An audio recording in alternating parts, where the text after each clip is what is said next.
Et il va être temps de commencer. Qui c'est qui a mis ça trop fort?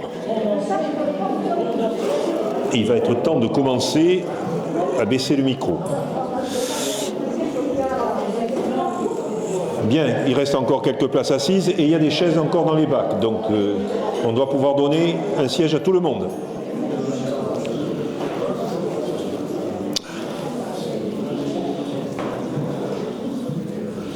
Alors je vais faire un peu comme font les Miss Météo sur le service public. Mesdames, Messieurs, c'est un véritable plaisir de vous retrouver ce soir pour partager avec vous le programme de l'Université populaire. Et c'est vrai. Et c'est vrai, c'est un véritable plaisir de vous retrouver. Vous avez tous bien bronzé pendant les vacances, donc c'est bien, vous en avez bien profité. Et maintenant, les choses sérieuses reprennent. Alors, je pense que vous avez tous trouvé le petit document indispensable à votre saison, qui est le programme de notre 17e année d'université populaire. Dans les quelques minutes qui suivent, je vais essayer de vous donner de l'appétit pour ce programme. Après l'avoir fait, je vais essayer de le vendre.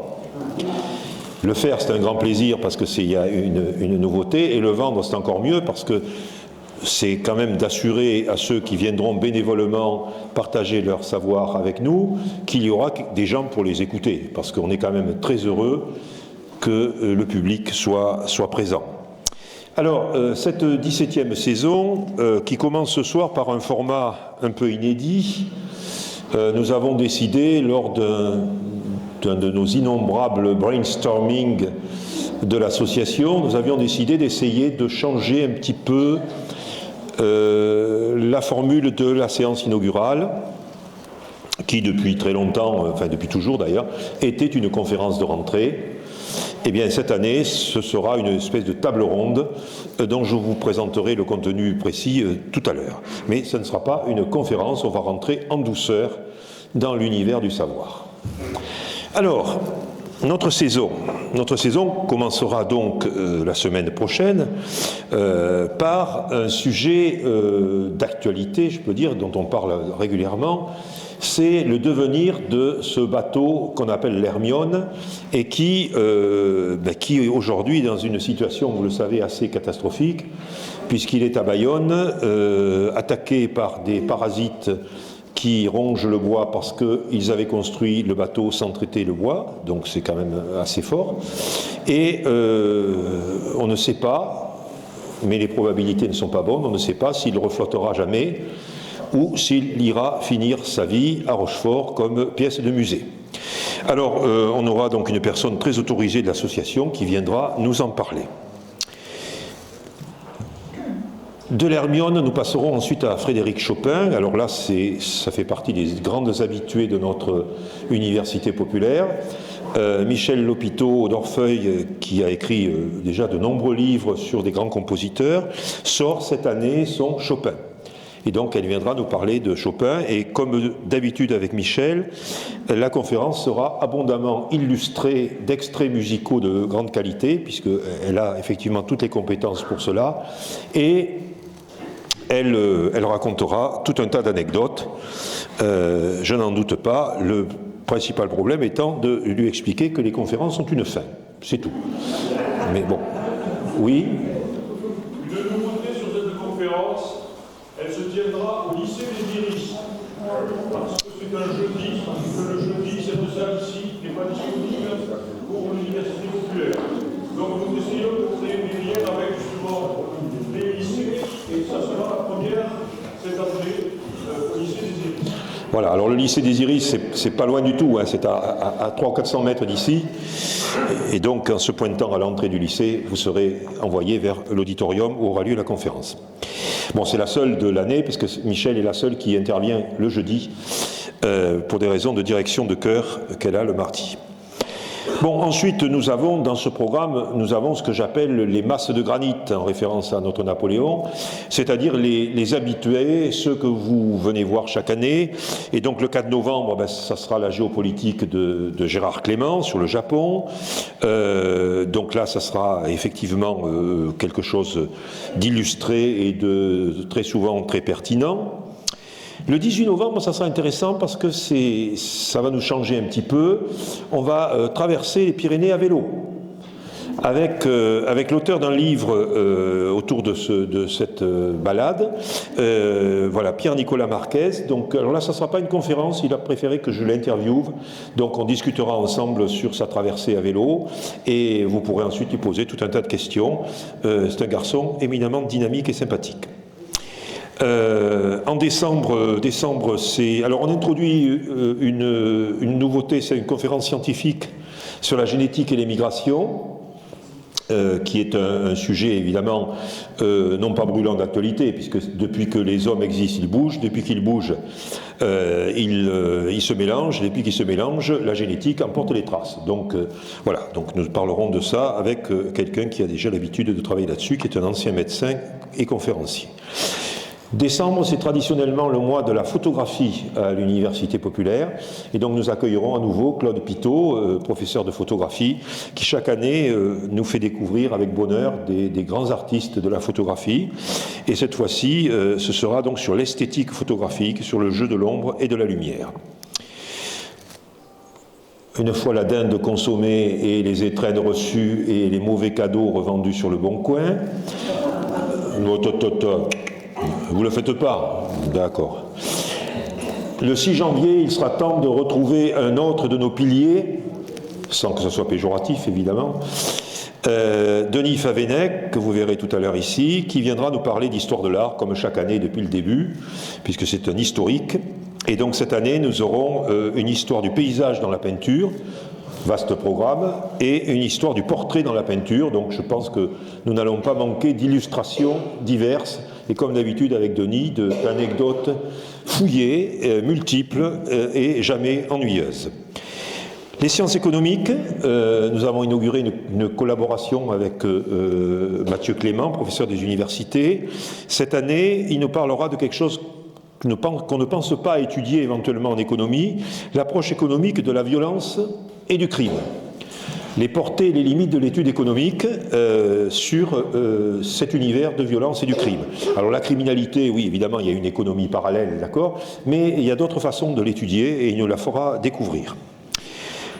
Fin janvier, début février, j'aurai la grande joie de partager avec vous une réflexion sur un sujet brûlant, à savoir, doit-on parler de réchauffement climatique ou de dérèglement climatique ?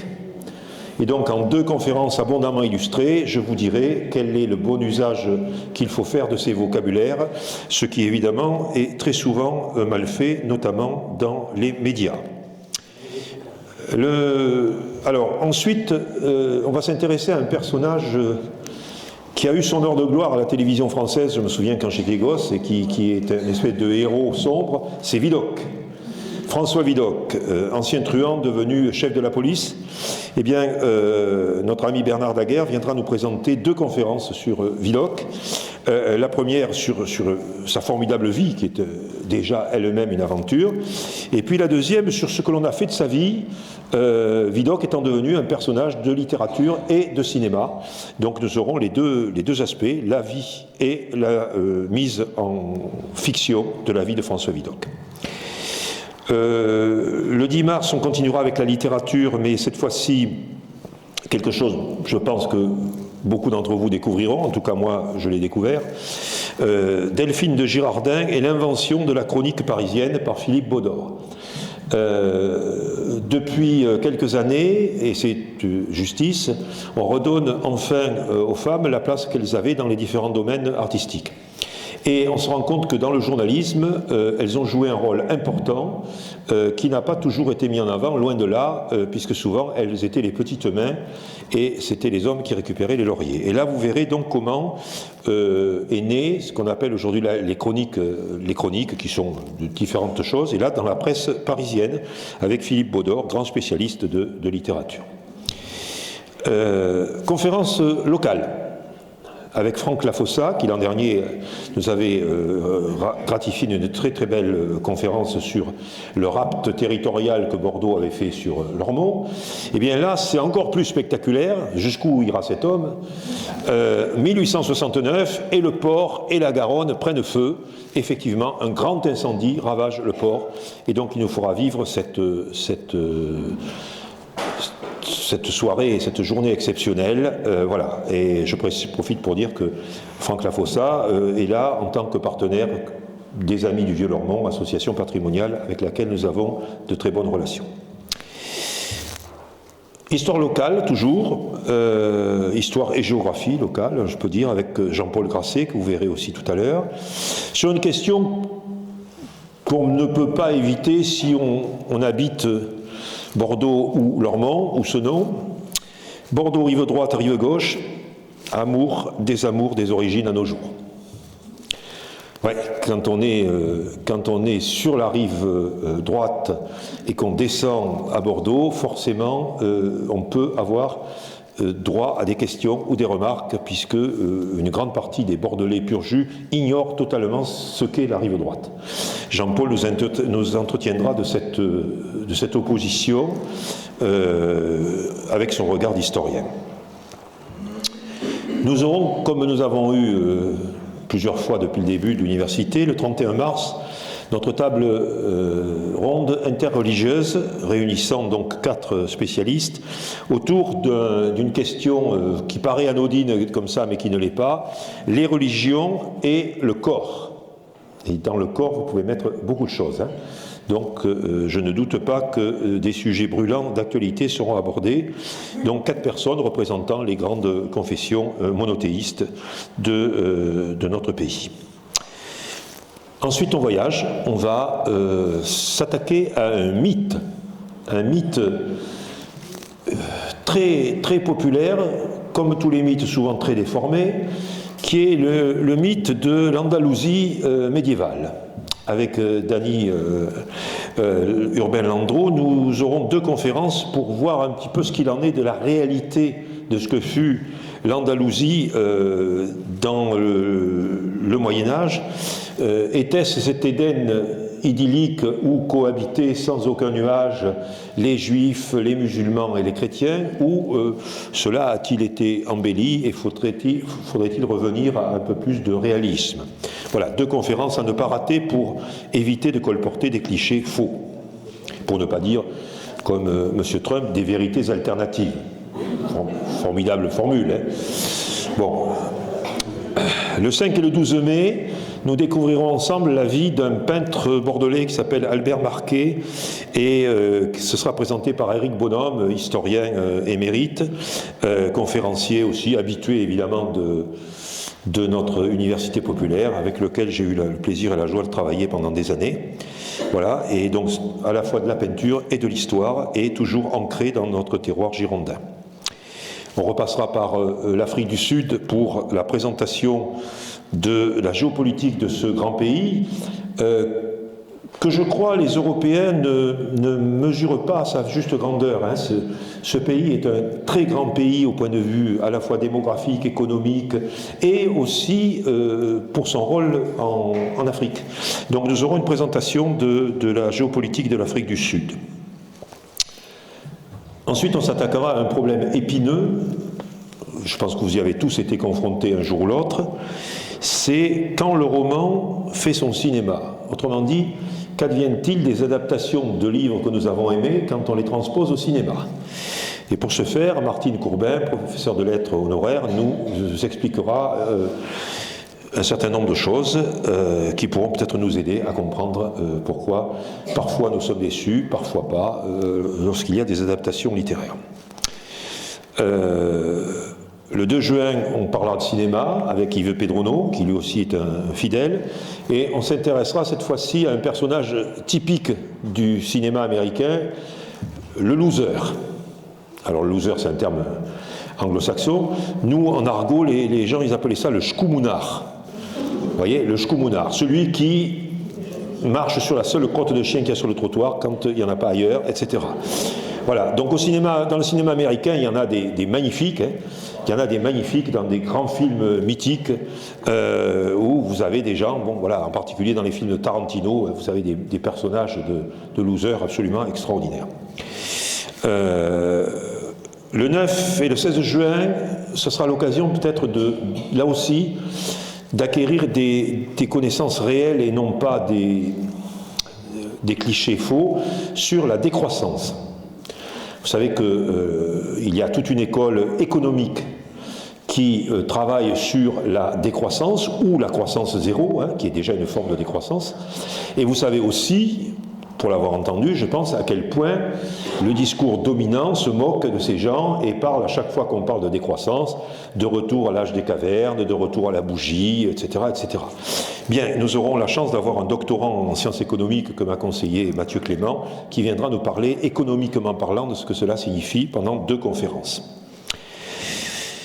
Le 23 juin, Laurent Sartre, ici aussi présent, que l'on va voir tout de suite, répondra à la question angoissante qui me fait que je me réveille la nuit souvent, hagard en me posant cette question, qu'est-ce qu'un nombre?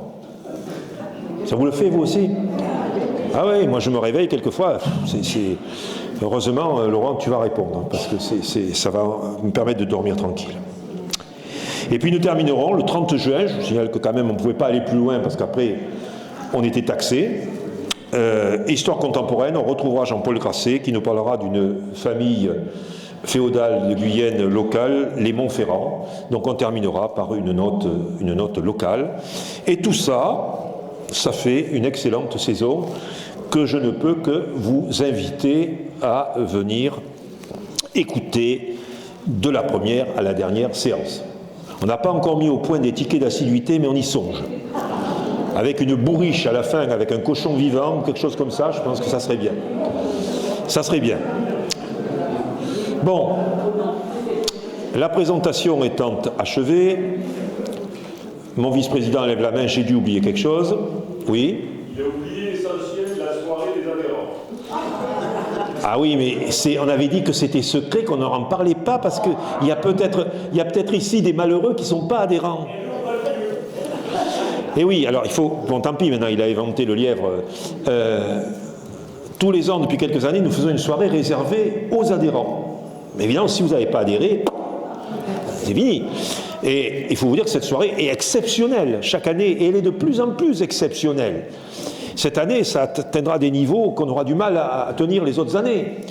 Mais pour ça, il faut s'acquitter au fond de la salle de la petite cotisation de 10 € qui permet évidemment d'assister à cette soirée, mais aussi de recevoir les liens pour les vidéos lorsque, par un hasard quelconque, vous ne pouvez pas venir assister en chair et en os à nos prestations.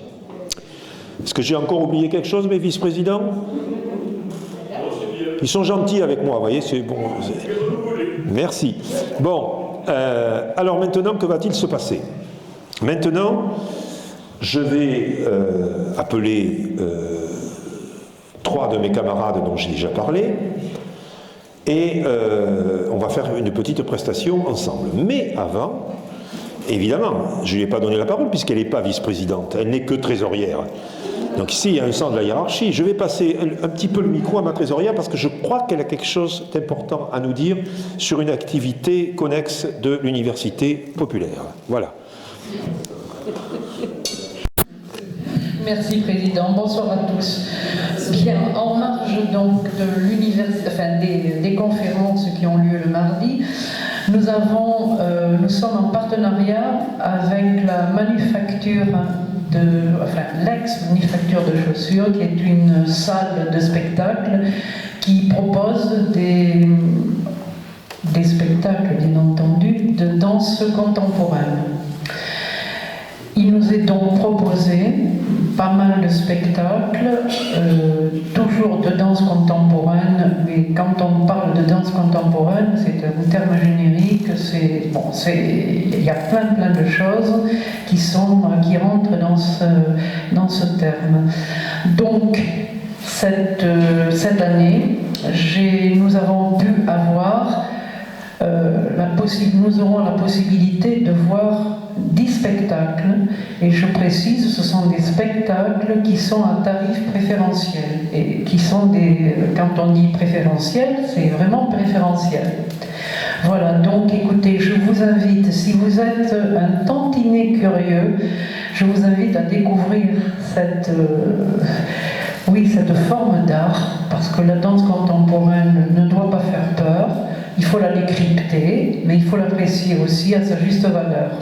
Et pour ce faire, en marge donc des conférences, tout comme la conférence sur la musique, on pourrait faire, ça serait une spécialiste de la manufacture qui viendrait à 2 reprises nous parler de danse contemporaine,